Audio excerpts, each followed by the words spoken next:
কথা বলেন না, আছে কিনা? ওরে বাংলার কিছু বেঈমানেরা নবীর দরুদ পড়তে চায় না তারা। আওয়াজ করতে হবে, ঠিক কিনা? ওরে বাংলার মুনাফিক যারা নবীর দরুদ পড়তে চায় না তারা, ইমানদারগণ অহরহ পর দরুদ নবী মুস্তাফায়, অহরহ পর দরুদ নবী মুস্তাফায়। আল্লাহুম্মা সাল্লি আলা পর বারে বার বলেন না আল্লাহুম্মা। ও বাবা দরুদে পাগল হইলে করবে নবী পার, ঠিক কিনা? এই বিশ্বাস আসেনি? এই বিশ্বাস যদি থাকে তাহলে জবান বন্ধ কেন? অনেকেরই তো জবান বন্ধ। নবীজির উপরে দুরূদ শরীফ পড়তে কি আমরা যদি গাফলামতি করি, কিপটামতি করি হবে? কথা বলেন হবে? নবীজির প্রতি দুরূদ পড়বো আমরা, এত গাফলামতি করব কেন? আল্লাহর হাবিবের শাফাআত দরকার আছে কিনা? কথা বলেন দরকার আছে কিনা? তাহলে একটু মহব্বতে পড়েন না দরুদে পাগল হইলে করবে নবী পার, বলেন না দরুদে পাগল হইলে করবে নবী পার। আল্লাহুম্মা সাল্লি আলা পর বারে বার বলেন না আল্লাহুম্মা। আল্লাহর দুস্ত রাসূলুল্লাহ নাম রাখিলেন হাবিবুল্লাহ, বলেন আল্লাহর দুস্ত রাসূলুল্লাহ নাম রাখিলেন হাবিবুল্লাহ। নামের সাথে নাম মিশায়া করিলেন প্রচার, বলেন না নামের সাথে করিলেন প্রচার। আল্লাহুম্মা সাল্লি আলা পর বারে বার বলেন না আল্লাহুম্মা। আমার আল্লাহ একটা ডাক দিয়া কই জগতের বান্দা বান্দিরা রে, শুধু তোমাদেরকে দুরূদের নির্দেশ আমি আল্লাহ দেই নাই, আমি আল্লাহ স্বয়ং নিজেও আমার কামলেওয়ালা নবীর প্রতি দুরূদ আদায় করি। অস্বীকার করেন দেখি আমার আল্লাহ কি নবীর দুরূদ পড়ে না? আর একটু জোরে বলেন পড়ে কি না? আল্লাহ কয় ইন্নাল্লাহা, নিশ্চয় আমি আল্লাহ, ওয়া মালাইকাতাহু, আমার অসংখ্য অগণিত রহমতের ফেরেশতা নিয়া, ইউসাল্লুনা আলান নবী, আমার দয়াল নবী কামলেওয়ালার নবীর উপর আমি আল্লাহ দুরূদ আদায় করি। আর একটু জোরে বলেন না সুবহানাল্লাহ। এই আয়াতের দিক দুইটা, কয়টা? একটু জোরে বলেন কয়টা? বাবা আপনারা একটু সহযোগিতা করতে হবে। আপনারা যদি সহযোগিতা না করেন তাহলে আলোচনা আমিও করতে পারতাম না, আপনাদের কাছেও ভালো লাগবে না। কারণ আপনারা জানেন যত বড়ই বক্তা হোক না কেন, যদি আলোচনা করতে হয় শ্রোতারা যদি সহযোগিতা না করে ওই বক্তা ওয়াজ করতে পারে না। কথা বলেন ঠিক কিনা? আপনারা মানুষ তো কম বেশ মোটামুটি ভালো আছেন, যারা বসা আছেন আমরা কি সবাই আশেকে রাসূল না? কথা বলেন আশেকে রাসূল কিনা? তা আশেকে রাসূলের আওয়াজ তো এরকম হইতে পারে না। একটু আওয়াজ করবেন, হা বা না, সুবহানাল্লাহ, আলহামদুলিল্লাহ, আল্লাহু আকবার একটু ধ্বনি দিবেন। পারবেন নি বাবা? কথা বলেন না পারবেন নি? তাহলে আয়াতের দিক কয়টা? একটু জোরে বলেন কয়টা? একদিকে আমার আল্লাহ কয় আমি আমার অসংখ্য অগণিত রহমতের ফেরেশতা নিয়া আমার দয়াল নবীর প্রতি দুরূদ আদায় করি রে। দ্বিতীয় দিকের মধ্যে আমার আল্লাহ কয় ইয়া আইয়ুহাল্লাযীনা আমানু, সুবহানাল্লাহ। সুবহানাল্লাহ নাই, আপনারা হাত তুলে তো বুঝতেন। একটা কথা আছে না যে আক্কল রে ইশারা বেকল রে গুতা, তো আমরা তো সবাই কোনো আক্কল আলা লোক। কথা বলেন না, জ্ঞানী লোক না আমরা?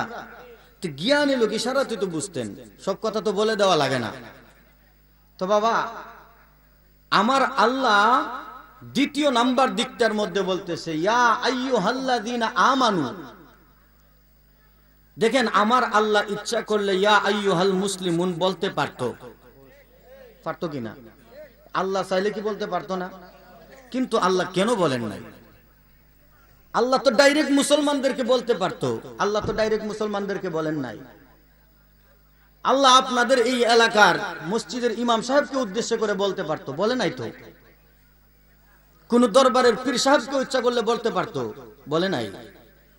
কেন বলে নাই? কারণ আমার আল্লাহ জানে মুসলমান সবাই হইতে পারে, কিন্তু ইমানদার সবাই হবে না। ঠিক কিনা বলেন? এই জন্য আমার আল্লাহ কোন মসজিদের ইমাম সাহেবকে ডাক দেন নাই। কারণ অনেক ইমাম সাহেব আছে আল্লাহর রাসূলের মিম্বরে বৈশা রাসূলের বিরুদ্ধে কথা বলে। ঠিক কিনা বলেন? এই জন্য আমার আল্লাহ কোন মসজিদের ইমাম সাহেবকে বলেন নাই, কোন দরবারের পীর সাহেবকে বলেন নাই। কারণ ফিরালি করা তো সহজ। কত পীর সাহেব আছে রে বাবা, কত পীর সাহেব আছে দেখেন, তারা বলে কি? তারা বলে ইয়াজিদ রাদিয়াল্লাহু তাআলা আনহু। নাউজুবিল্লাহ কইতেন না নি? পীর আছে না এরকম? অনেক পীর আছে ইয়াজিদের নামের পিছনে রাদিয়াল্লাহু তাআলা আনহু কয়। তাহলে এই পীর কত নাম্বার পীর হইতে পারে একটু চিন্তা করেন। এটা ফেসাব, ফেসাব সকাল বেলার বাই ফেসাব। কথা বলেন ঠিক কিনা? আমার নবীর আওলাদের গলার মধ্যে যেই দুশমন ছুরি চালাইছে, তার নামের পিছনে রাদিয়াল্লাহু তাআলা আনহু ব্যবহার করে। এই কত নাম্বার বেকল ফিসাব। কথা বলেন ঠিক কিনা? বাজানো একটু ইমানের কথা বলবো বাজান, কষ্ট হবে নি বাজান। অনুরোধ করব আপনাদের কদমের নিচে হাত দিয়া বলবো, যতটুক বসবেন, যতটুক সময় বসবেন, আল্লাহর রাসূলের মহব্বত, আহলে বায়াতের মহব্বত অন্তরে নিয়ে বসে যান। আমার আল্লাহ পাক রব্বুল আলামিন কোন দরবারের পীর সাহেবকেও বলেন নাই, কোন মসজিদের ইমাম সাহেবকে বলেন নাই, হাফেজ সাহেবকে বলেন নাই, ডাইরেক্ট মুসলমানদের কেউ ডাক দেন নাই। আমার আল্লাহ স্পেশাল ভাবে ডাক দিচ্ছে, ইয়া আইয়ুহাল্লাযীনা আমানু। সুবহানাল্লাহ। আল্লাহ কইয়া, হে আমার ঈমানদারগণ, হে আমার ঈমানদারগণ, সাল্লু আলাইহি, তোমরাও নবীর উপর দুরূদ শরীফ পড়ো রে, ওয়া সাল্লিমু তাসলিমা, এবং সালাম পাঠাও মহব্বত এবং সম্মানের সহিত। সুবহানাল্লাহ। নির্দেশ কার? কথা বলেন কার? কাদের? কাদের কি করছে? ঈমানদারদেরকে। কাদেরকে? আরেকটু জোরে বলেন, কাদেরকে? আমরা এখানে যারা বসা আছি, আমরা কে কে বেঈমানদার? হাত তোলেন। সবাই ঈমানদার। কথা বলেন না ঠিক কিনা? কে কে ঈমানদার? দুইটা হাত তুলে দেখাই দেন। নারে তাকবীর, নারে রিসালাত, আহলে সুন্নাত ওয়াল জামাত। আল্লাহ সবাইরে কবুল করুক, আমিন বলেন। আমরা সবাই ঈমানদার। কথা বলেন ঠিক কিনা? তো আল্লাহ পাক রব্বুল আলামিন ঈমানদারদেরকে বলছে, এই ঈমানদাররা, তোমরাও আমার নবীর উপর দুরূদ শরীফ পড়ো এবং সালাম পাঠাও মহব্বত এবং সম্মানের সহিত। জুড়ে বলেন সুবহানাল্লাহ। নির্দেশ হচ্ছে আমার আল্লাহর। এবার আমি আপনাদের কাছে জানতে চাই, আপনাদের কাছে এই জ্ঞানী গুণী ভাই বাবাদের কাছে আমি জানতে চাই, আল্লাহর নির্দেশ, আল্লাহর হুকুম পালন করা কি? আরেকটু জোরে বলেন। এই তো মাশাআল্লাহ, আরেকটু জোরে। ফরজ। তাহলে দুরূদ শরীফ পড়া ঈমানদারদের জন্য ফরজ। সুবহানাল্লাহ বলেন। আর যারা এই দুনিয়ার জমিনে দুরূদের বিরোধিতা করবে, দুরূদের গুস্তাখি করবে, দুরূদের আওয়াজ শুনলে যাদের কানের মধ্যে জ্বালা পড়া শুরু হয়ে যায়, বাজানো বুঝে নিতে হবে এটা ঈমানদার নয়, এটা সাচ্চা বেঈমান। কথা বলেন ঠিক কিনা? এই জন্য বাবা দুরূদ শরীফ ভালো লাগে না কাদের কাছে? শয়তানের দলের দ্বারে। কথা বলেন ঠিক কিনা? দুরূদ শরীফ ভালো লাগবে ঈমানদারদের কাছে। কথা বলেন ঠিক কিনা? এই জন্য বাবা আপনাদের কদমের নিচে হাত, একটু মহব্বত নিয়ে আমার নবীর উপর দুরূদ শরীফ পড়েন। কয়বার যদি চাও জালা, দুরূদ বানাও গলার মালা, ওই কবরে তাকবা বালা, নূর নবীজির উসিলায় আল্লাহুম্মা। মাশাআল্লাহ, মাশাআল্লাহ, মারহাবা।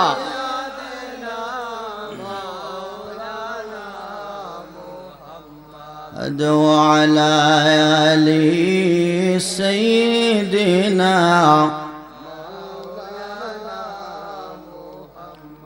বাজানো। এই দুনিয়ার জমিনে যারা দুরুদের গুস্তাকি করে, দুরুদের সাথে বিয়াদবি করে, দুরুদ শুনলে যাদের গায়ে জ্বালা পড়া শুরু হইয়া যায়, তাদের একজন বড় হুজুর, আমাদের না কিন্তু তাদের, কাদের? তাদের, বলেন কাদের? তাদের নাম বলার দরকার, কথা বলেন, বলার দরকার। ওই যে আগেই বলছি, আকল রে ইশারা বেকল রে, তা আমরা সবাই বুঝে গেছি কারা, কথা বলেন ঠিক কিনা। তাদের বড় হুজুর চট্টগ্রাম পটিয়ার মুফতি জমির আলী, মুফতি একটু জোরে বলেন না, কি আলী? একটা কিতাব লেখছে, একটা বই লেখছে, বইয়ের নাম হচ্ছে ওয়াজে বেনজির। ওয়াজে, একটু জোরে বলেন না, কি নজির? যে ওয়াজের কোনো নজির নাই, নজিরহীন ওয়াজ। এই কিতাবটা সুন্দর, নামটা খুব সুন্দর দিছে, এটার ভিতরে নবীর মহাব্বতের কথাও আছে, সুবহানাল্লাহ। তো কেন এই কথাটা বলতেছি, যেহেতু দুরুদ শরীফের বিষয়টা নিয়ে আসছি, একটু বলে যাই। আমি কিন্তু এখনো দুরুদ শরীফের ভিতরে আছি বাবা, আলোচনায় কিন্তু এখনো যাই নাই। আমি যতটুকু পর্যন্ত আপনাদের কাছে আসি, আপনাদের সামনে আসি, ইনশাল্লাহ ঈমান আমল নিয়ে কিছু কথা বলবো, ইনশাল্লাহ। শুনতে রাজি আছেন নি বাবা? কারণ বাবা কেন ঈমানের কিছু কথা বলবো, কারণ এখন কিন্তু ঈমানের বাজারে আগুন লাগছে, কথা কয় না? ঈমানের বাজারে ও চলছে দরমনিয়া বাড়াবাড়ি, আগুন ঈমানের বাজারে, তাই কো হুঁশিয়ারে মুমিন, তাই কো হুঁশিয়ারে। শান বললে কি বাবা খারাপ লাগে? কথা বলেন বাবা, খারাপ লাগে? কিছু কিছু শান ওয়াজের মধ্যে দিয়ে যদি না গায়, তাহলে মনে করেন মানে কিরকম লাগে না, কথা বলে ঠিক কিনা? আশিকের রাসূলরা একটু শান শুনলে মনে করেন আত্মাটা একটু শান্ত হয়, কথা বলেন ঠিক কিনা? ওরে চলছে দরমনিয়া বাড়াবাড়ি রে, চলছে দরমনিয়া বাড়াবাড়ি, আগুন ঈমানের বাজারে, তাই কো হুঁশিয়ারে মুমিন, তাই কো হুঁশিয়ারে। ওরে নবীর তারিফ, মিলাদ, কিয়াম, আহলে বায়াতের সম্মান, করিতে আউলিয়ার সন্ধান, বলছেন ফরুয়ারে, ঠিক কিনা? ওরে নবীর তারিফ, মিলাদ, কিয়াম, আহলে বায়াতের সম্মান, করিতে আউলিয়ার সন্ধান, বলছেন ফরুয়ারে। এসব কথা শুনলে তাদের গায়ে জ্বালা ধরে, ওরে শয়তান যেমন বেজার ছিল আদম সেজদা করিবারে, তাই কো হুঁশিয়ারে মুমিন, তাই কো হুঁশিয়ারে, ঠিক কিনা বাজানো?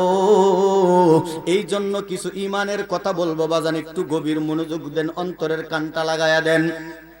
চট্টগ্রামের পটিয়ার মুফতি সাহেব উনার বইয়ের মধ্যে খুব সুন্দরভাবে দুরুদের ফজিলত বর্ণনা করতে যায়, সুন্দর একটা ওয়াকিয়া নিয়ে আসছে। উনি বলতেছে, আল্লাহর নবী, মায়ার নবী রাহমাতাল লিল আলামিনের কাছে একটা গরিব লোক, ভিক্ষুক লোক আসছে। আয়েশা বলতেছে, ইয়া রাসূলুল্লাহ, নবী গো, ও মায়ার নবী, ইয়া রাসূলুল্লাহ, আমি খুব গরিব মানুষ, অসহায় মানুষ, এক বেলা খাবার জোগাড় করতে পারলে দুই বেলা করতে পারি না। নবী গো, আপনি তো রাহমাতাল লিল আলামিন, আপনার দরবারে আসলাম, ইয়া রাসূলুল্লাহ, আপনি আমাকে একটু সাহায্য করেন। আর একটু জোরে বলেন না সুবহানাল্লাহ। আমার নবীর দরবার থেকে কেউ কি কালি ফিরেনি, কথা বলেন ফিরেনি। আমার নবী তো দু জাহানের বাদশা, কথা বলেন না ঠিক কিনা? আমার দয়াল নবী, মায়ার নবী রাহমাতাল লিল আলামিন ডাক দিয়া কয়, বাবা রে, এমন এক দয়াল নবীর কাছে আসছস রে, এই দয়াল নবী আজ পর্যন্ত কাউকে কালি ফিরাই নাই। আল্লাহর নবী, মায়ার নবী রাহমাতাল লিল আলামিন পকেটের মধ্যে হাত দিলেন, হাত দিয়া দেখতেছে পকেট খালি, ফাঁকা, কিছুই নাই। সুবহানাল্লাহ কইতেন না? আমার নবী চিন্তা করলো, আল্লাহ, দুনিয়াতে শরীয়তে না তুমি আমারে গরিব বানাইছো, হাকিকতে তো আমি দু জাহানের বাদশা। সুবহানাল্লাহ। আল্লাহ, তুমি তো আমারে দু জাহানের বাদশা বানাইছো, এই এই গরিব মানুষটা আমার কাছে সাহায্যের জন্য আসছে, আজকে আমার পকেটের মধ্যে নাই, কি দিব আল্লাহ, কিন্তু তারে তো আমি কালি ফিরাইতে পারি না। আমার দয়াল নবী, মায়ার নবী, রহমাতাল লিল আলামিন ওই ভিক্ষুক লোকটাকে ডাক দেয়া কই, বাবা রে, এই মুহূর্তে আমার কাছে কিছু নাই, তবে তোমাকে তো কালি ফিরাইতে পারি না, তুমি যাও আমার জামাতা মাওলা আলীর কাছে। কই ইয়া রাসূলুল্লাহ, নবীজি আপনার জামাই গেলে এখন আমি কোথায় পাবো? কো তুমি যাও বাবা, কানাই কাবার সামনে যাইয়া দেখো আমার জামাই মাওলা আলী রাদিয়াল্লাহু তাআলা আনহু নামাজ আদায় করতেছে। আমার নবীজির নির্দেশ পাইয়া সঙ্গে সঙ্গে চলে গেলেন কানাই কাবার সামনে, যাইয়া দাঁড়ায় রইছে, দেখতেছে নামাজ আদায় করতেছে। নামাজে তো ডাক দিতে পারে না, কথা বলেন ঠিক কিনা? সুন্দর করে দাঁড়ায় রইছে আদবের সহিত, যদিও লোকটা গরিব কিন্তু লোকটা ইমানদার। সুবহানাল্লাহ বলেন। সুন্দর করে দাঁড়ায় রইছে।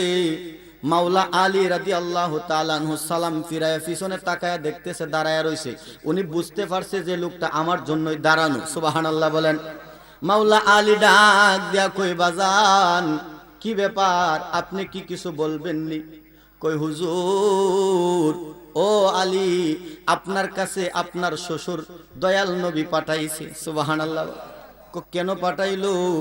হুজুর, দয়াল নবীজির কাছে সাহায্যের জন্য গেলাম, নবীজির কাছে কিছু নাই, কিন্তু নবী বলছে আপনি নাকি কিছু দিবেন। মাওলা আলী কই, হায় আল্লাহ, নবীজি পাঠাইছে, তাহলে তো তোমার কালি ফাটানো যাবে না। ঠিক আছে, দাঁড়াও দেখি কি আছে। মাওলা আলী পকেটের মধ্যে হাত দিয়ে দেয়, তার পকেটও খালি। সুবহানাল্লাহ কইতেন না? মাওলা আলী রাদিয়াল্লাহু তাআলা আনহুর পকেটের মধ্যেও কিছু নাই। মাওলা আলী ডাক দিয়া কই, আল্লাহ,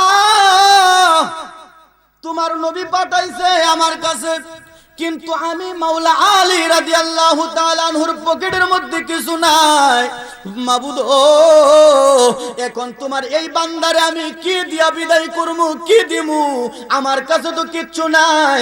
আল্লাহ, কি দিতাম মনে মনে চিন্তা করতেছে। আমার আল্লাহ তার মধ্যে এলহামের মধ্যে জানাই দিছে, মাওলা আলী ও আলী, আমার দয়াল নবীর প্রতি দরুদ পইরা ওই ভিক্ষুকের হাতের মধ্যে ফু দিয়া দাও।